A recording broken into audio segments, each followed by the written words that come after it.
Hi everyone, my name is Kat Savage and I'm a clinical hypnotherapist and well-being expert working in the creative arts sector. In my line of work, I get to meet some amazing, colourful people, from actors to artists, people who live their lives by their own rules, fueled by passion and determination to bring their unique talents into the world. I wanted to discover what it took for people to leave the usual 9 to 5 and hop on a dream, to capture their bravest moments and share these meaningful conversations with you, so that together we can explore the ideas, emotions, and moments that could potentially change our lives too. The Brave Moment podcast starts now, in the middle of the COVID pandemic, probably the bravest moment not only for my guests, but for the whole world. So let's keep talking, have some fun, and enjoy the show.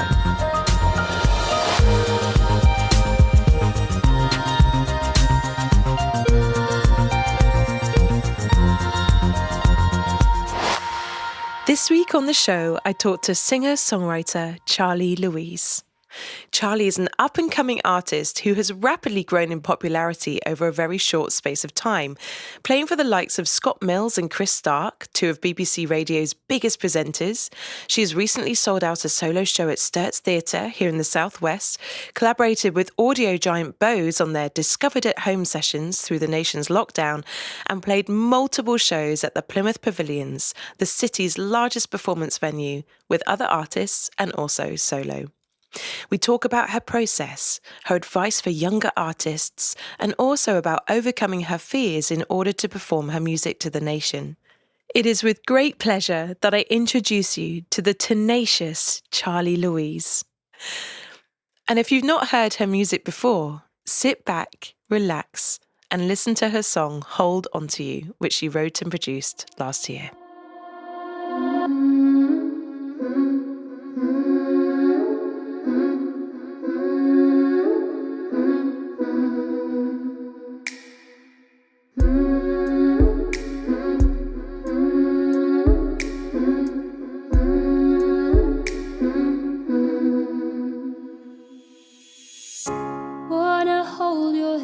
Shelter you, wish I tried hard to understand. Forced me not to feel afraid, but I can't stop this mess inside my brain. Told me not to watch you out, but I can't sit back all alone.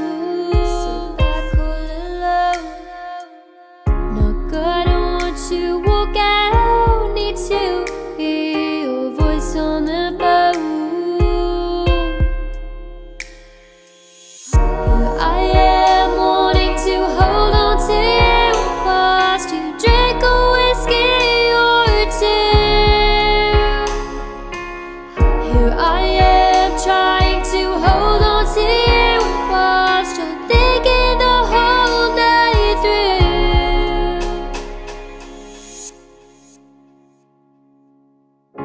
Wanna be your safe place after all. I know at times you felt so small. Told me not to talk to you, trying to take your mind off things you could do. Told me not to watch you out, but I can't sit back all alone. Gonna watch you walk out, need to hear your voice on the phone. Here I am wanting to hold on to you, whilst you drink a whiskey or two. Here I am trying to hold on to you, whilst you're thinking the whole night through. But you can't keep running, can't keep falling down. But you can't keep running, can't keep falling down.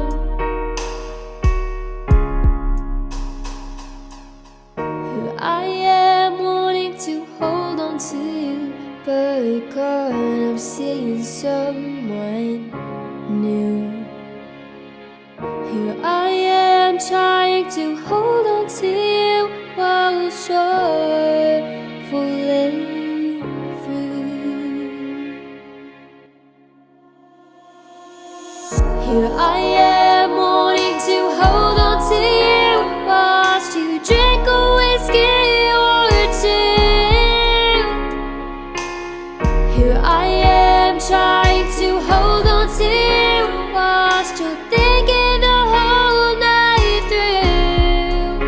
But you can't keep running, can't keep falling down. But you can't keep running, can't keep falling down. Hello, Charlie, and welcome to the show. So, I like to start by just taking you back into your childhood. Did you always know that you had a talent for music, or did someone discover it in you? I think I'd kind of always really sung. I remember like it being really poignant when I was like travelling a lot for football, and I'd be in the car with my dad a lot, and we'd be screaming like Bon Jovi, Living on a Prayer. Like, honest to God, that's the most like poignant memory I've got, and him just going, well, you're not that bad. Like, you can kind of sing. And I think that's kind of where I saw it and thought, I kind of wanted to do this a little bit more. So did because obviously, I'm just imagining you now screaming your head off with your dad. I was about 10. Oh my goodness, I could just imagine that actually, because you're quite a smiley girl. Can your dad sing? No, none of my family musical in the slightest. Really? Mm-hmm. So you came along and they were like, oh. I came along, they were like, she'll be a footballer, 100%. Who knew that you played football? Do you still play football? No, I play hockey now. Oh. I do a bit of football, but I play hockey. You've gone up into the hitting people with sticks. Yeah. I used to play hockey. I used to love hockey, actually. Love it. So here you were at 10 years old, able to sing. So, I mean, what made you pursue it? It wasn't really until I was about 13 or 14. All I wanted to do was meet Ellie Goulding, and I decided that the only way I was going to do so was by becoming a musician in the industry, I guess. And I figured, and it's still not happened, but apparently that was my only logical reason. It's good enough a reason as any. Yeah, and I thought, you know what, I'll teach myself to sing, I'll teach myself to play an instrument. So which came first, the instrument or the voice? The voice. I used to sing to backing tracks and stuff. So Ellie Goulding, obviously a big influence in your life. Yeah.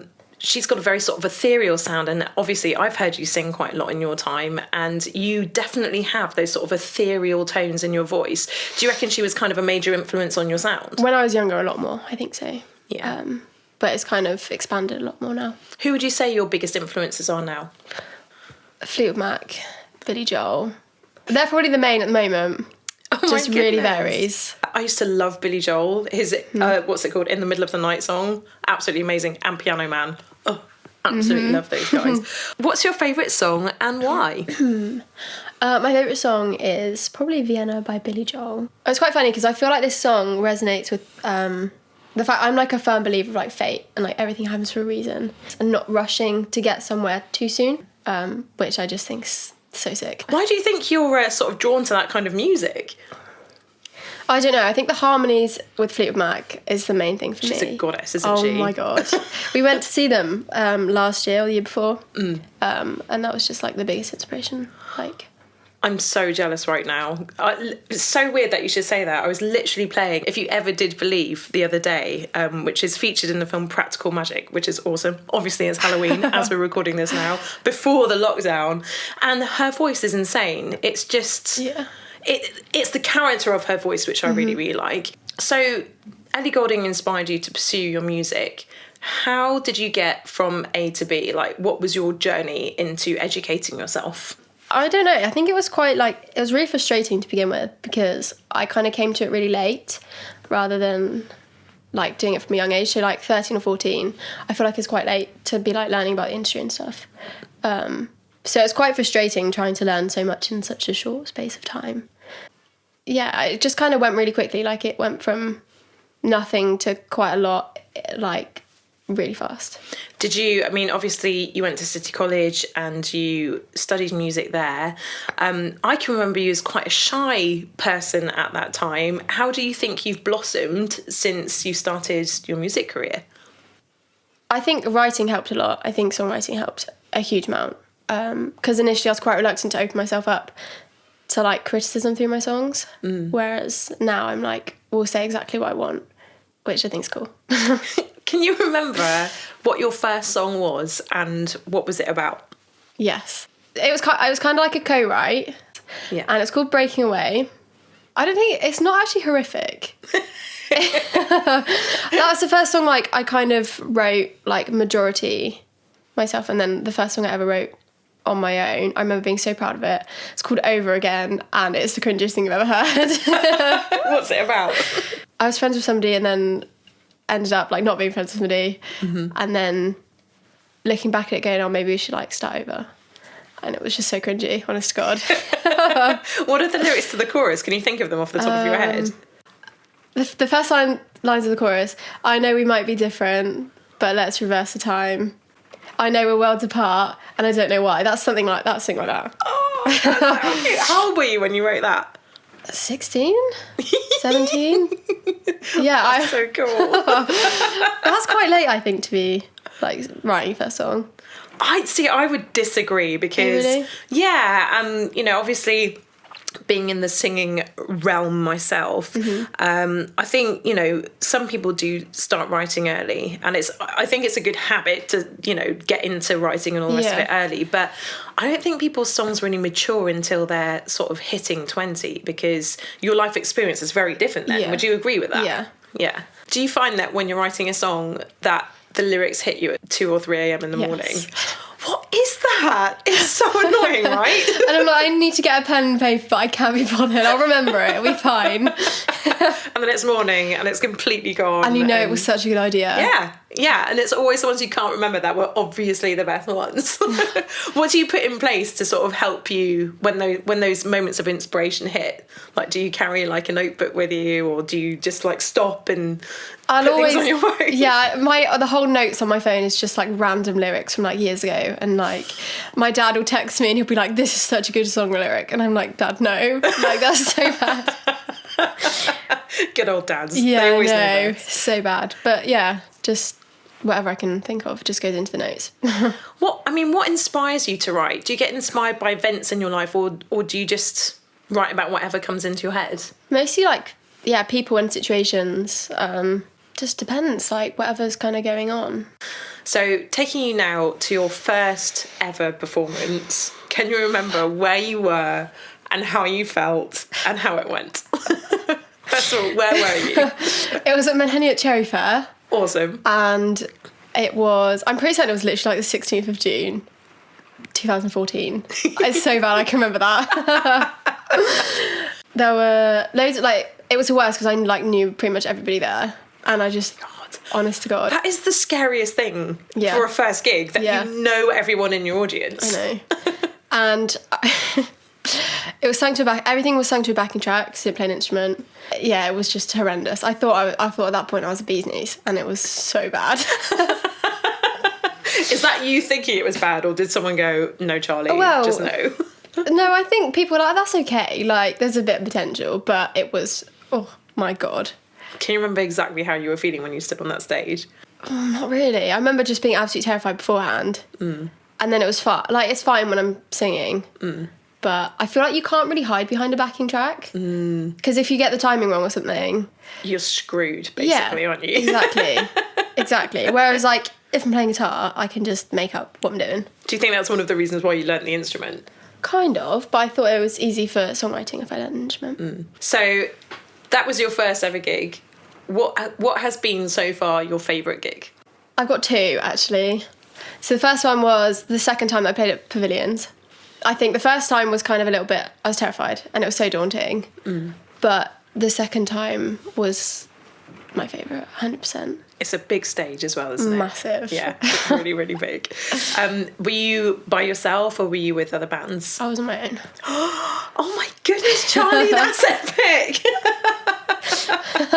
How did you feel when you came off that stage? it was just like awesome. I can't even like put it into words. So if you were to have a dream gig in the future, where would it be? What sort of gig would it be? Would it be like intimate? Would it be massive? Like, what's your ultimate dream gig in your head? I feel like I've kind of played my dream gig. Back in April, I was due to have my first like ticketed like solo show at Sturts, and then it was postponed to September, which I got to play. That was like sold out solo show. Wow. Yeah, and it was like I was the only one on the bill essentially, so everybody was just coming to my gig. That's really and cool. in the middle of a pandemic. Oh my goodness. What was it like looking out into the audience? I imagine they were all in face masks. It was all, there was some face masks and it was all like staggered rows and stuff. But oh my God. Because the thing is, I thought there were going to be a lot of people I knew, and I looked out and I didn't know half the people there, which was just like the best part. Like, not just my friends and family have come to watch. They've actually come to see you. Yeah. That's so cool. Yeah. Are you in touch with your fan base? Like, do you respond to them, or are they their own entity? Well, I feel like, yeah, I'm trying like respond as much as I can. But like when I was doing live streams in lockdown, they'd all just have conversations with themselves and like each other on the live streams. It was so cute. They'd just be chatting to each other in the comments. How would your family describe what you do? If they were to describe you to someone else, how would they describe you? Me, probably like tenacious. Really? My music, I never normally play it to them straight after I've written them. Yeah. I don't know. Most of my songs like ballady and like a lot of that. So obviously we know that you've grown in confidence since Menheniot Village Cherry Fest. That's awesome. But what worries you? What keeps you up at night? Like not living up to an expectation, Yeah. I think. And not like being the best at something. I have this like I'm awful if I don't think I've done like well enough at something. How do you cope with that? Because obviously when you're live and you're playing an instrument and singing, there must be a lot that can go wrong. Yeah, definitely. I don't know, I think like that is just so much practice and just perseverance and just it's kind of just second nature really, like most of the stuff in my sets. Yeah. But yeah, not living up to an expectation is terrifying. I totally feel you. What drives you? This is the thing, because I look at it all the time. I'm like, I don't want to be working in a shop the rest of my life. Yeah. And I just think like constantly any spare time I've got, then I'm just like trying to write new songs, trying to produce new songs, and just like perfecting the craft, I guess. Yeah. And just practicing. Obviously you do sing, you songwrite, you play guitar.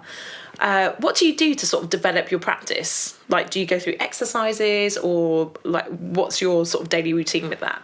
I just like practice like chords and piano and guitar riffs and stuff because I feel like the only way to improve is just challenging yourself. But yeah, I don't have any like set practice. Yeah. Like that's literally, I think, all it's... What steps are you taking through lockdown to sort of ensure that your music just keeps going? There's only so much you can do, I feel like. Like I was doing a lot of live streams and everything each week. And writing as much as I can, but I went from like working part-time to working full-time. Yeah. And it kind of flipped, so I didn't do a lot of music in lockdown. So I looked at it and thought, well, there's loads of people writing songs and I've like written like 2. Because I was so busy. I had the same thing, not because I was busy, but because, I don't know, when someone sort of takes away what you do, you can go 2 ways, can't you? You can either get really creative or you kind of shut down. Yeah. Did you find that as well? Honest to God, like writing the first song in lockdown was the hardest thing. I would just sit on the floor in my room or like in the studio or something and like for hours on end just could not think of anything. What is that? I hate it, honestly. I hate it so much. I'm so with you. That's reassuring though, that it's not just me. I've spoken to quite a few creative people through lockdown and they've all either gone one way or the other. They've gone, I've done a million creative things, or nothing. That's the thing. And I feel like I've only seen the people that have been really creative. Yeah, same. And I'm like, oh my God. And it just put me into this hole of like, I'm not doing enough. I'm not like, oh, it's so bad, honestly. I feel you, girl. Oh, I feel you. So, I mean, looking back, What do you think your emotional journey has been with your singing? So have you always felt self-assured with what you're doing, or have there been moments where you've really, like that, just absolutely doubted yourself? Can you see your emotional growth? I think I'm, definitely more assertive and, like, understand the process a lot more rather than just being really naive to it. Can you remember the first time you heard your voice recorded? And what So was your recorded, response? like, professionally? Yeah. Yes. The first time I did some covers with some friends in Leeds at their little home studio. I remember one of them was We Don't Have to Take Our Clothes Off by Ella Eyre. Yeah. Like that version. I was pleasantly surprised because I don't think the takes were overly good. It wasn't horrific, but like looking at it now, it's just... I think that's the same with anything though, isn't it? How do you judge your voice? Because I know that when I listen to myself, I'm like, okay, I've got a really whiny tone. Like, as you can probably hear as I'm talking, I've got quite a high sort of nasal sound. So when I sing, sometimes I sound like a strangled cat. Oh. It's really bad sometimes. Like, what are you looking out for in your voice that, I don't know, you want to change? Or what are the tones that you really like? Well, I'm like working on like the lower end a lot because I feel like that's like the richer part of my voice. Yeah, I'm not keen on like the top end. Needs a bit of work. Should I say? That's hilarious. I love it. What's the first song that you've recorded that you're really proud of? That's a good question. Probably one of my songs called Hold On To You is the favourite that I've like recorded and produced because I think it really represents the sound that I would lean towards. It's really vulnerable, but it's also like there are so many like layers and so many harmonies that just like really like hits hard in the chorus, which is kind of, I don't know, it's like two different sides, I think. Okay, I'm going to throw you a really random question now. If there was a zombie apocalypse tomorrow, what would be your weapon, and would it be physical, mental, or sound related? The weapon's got to be a hockey stick. It's got to be.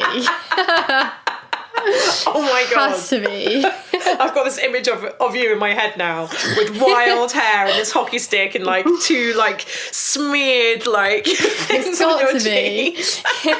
An essential item.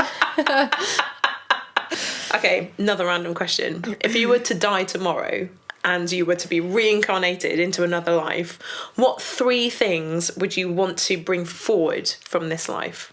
Definitely my guitar. Yeah. Maybe like pasta. I love pasta. I love pasta. You'd hate to forget pasta. That is also an essential item. And the film Matilda. Oh, I love that film. Oh my god. I love it because basically it was the first time that I thought I could do magic. Like in my head, if I believed in it hard enough, I could do magic. I literally know all the words to it. It's so bad. It's so bad. Have you seen the musical? Yes. I love it. So sweet. There's a really cute song in that called My House that Miss Honey sings. Oh, really? You should totally check it out. I'd love you to do a cover of that. That can be my Christmas present. So, what do you think will keep you going through this next lockdown phase? Live streams, definitely. Yeah. Not musically, probably like jigsaw puzzles. Jigsaw puzzles. Will you be on your own or are you bubbled with someone? Me and my mum this weekend just been sat doing jigsaw puzzles all weekend. I love that. Oh, your mum sounds super cute. But she wasn't very happy because this morning I mixed 2 jigsaw puzzles together accidentally. Oh my goodness. Yeah. You rebel. She was savage. How have your parents been coping through lockdown? They've been okay actually. They've both been working. My dad's been working from home. Yeah. So we haven't actually all been stuck together too much, which Yeah. I think was good. If you were a movie title, what would it be? That's a good question. Keeping with the Roald Dahl theme. Yeah. BFG. Nice. 5 foot. It's got to be. The shortest BFG ever. I love it. What advice would you give to other young people who are about to start out in musical professions? Probably just trust yourself and just trust like your gut and what you think. Yeah.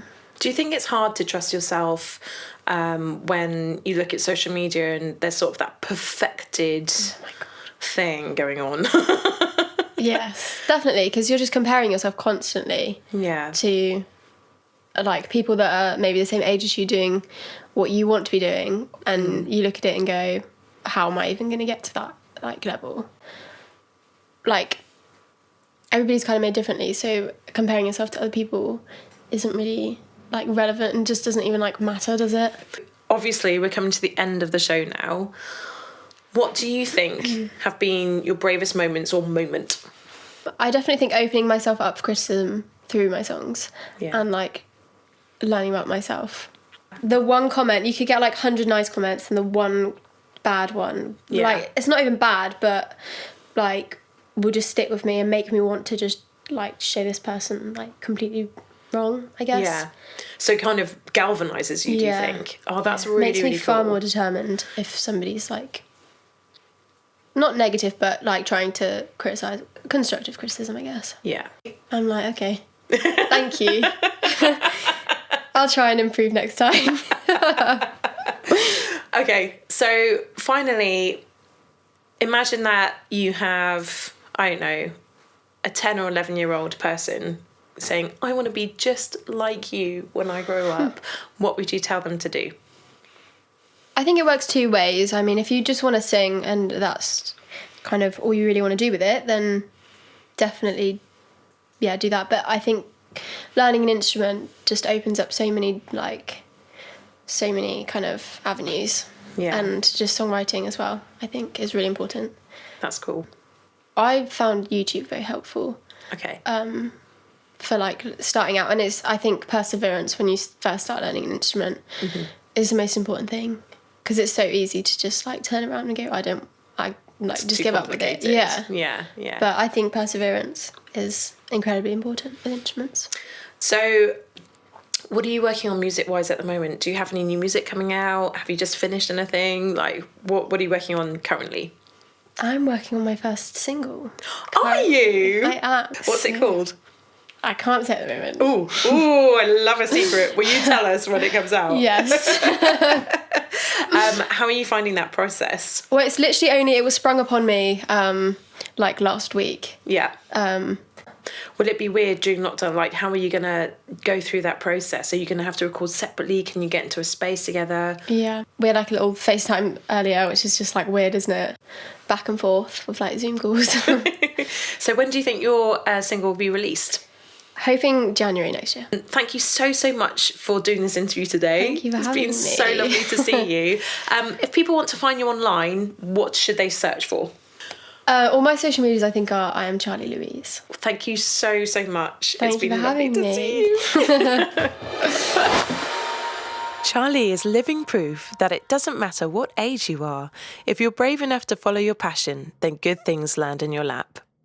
There have been many films, books, and philosophical teachings on how your thoughts become your experiences, and I absolutely believe that you bring to you what you think about most. But I feel I should mention that it takes application, dedication, and total vision and trust in your capabilities to bring your dream into reality. As Malcolm Gladwell discusses in his best-selling book Outliers, to become an expert, it takes 10,000 hours, or approximately 10 years, of deliberate practice. But deliberate practice is a specifically defined term. It involves goal setting, quick feedback, and countless drills to improve skills with an eye on mastery. So maybe Charlie is right when she says that she started songwriting late in her mid-teens. Maybe because she has always known what she wanted to do, it feels that way to her. Luckily, she's making up for her lost time in leaps and bounds, and I just cannot wait to see what she accomplishes next.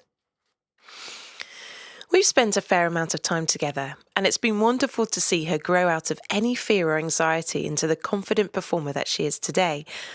All of her positive choices, although challenging, have led her to this point in her career, into the realm of creativity she has always allowed her heart to beat for.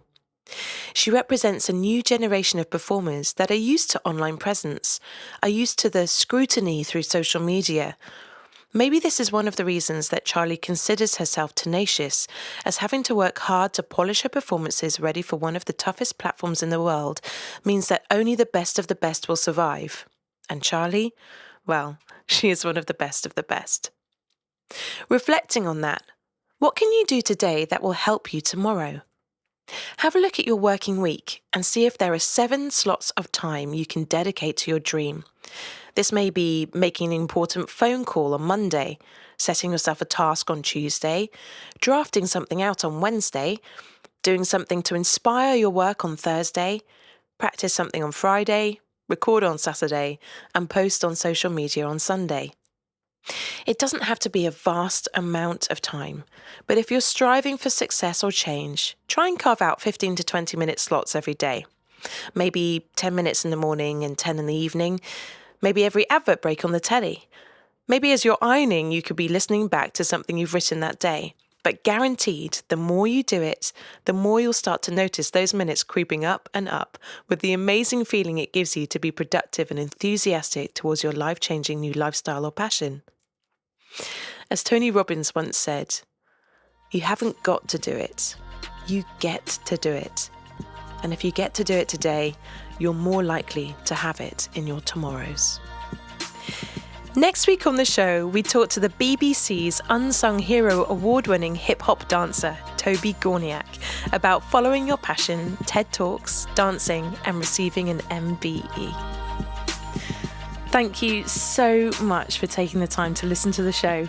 If you have a spare moment now, please like, subscribe, and tell me your thoughts in a review, which will really help other people like yourself to find the show. Of course, you can also share with your friends and follow us at the Brave Moment Podcast 2020 on Instagram or the Brave Moment Podcast on Facebook. If you're interested in getting in touch, pop on over to the therapy page Coping to Mastery on Facebook or via the website copingtomastery.org. It's been so wonderful to have you all here with me again. Please get in touch with the show with your own stories, and don't forget, your brave moment starts now.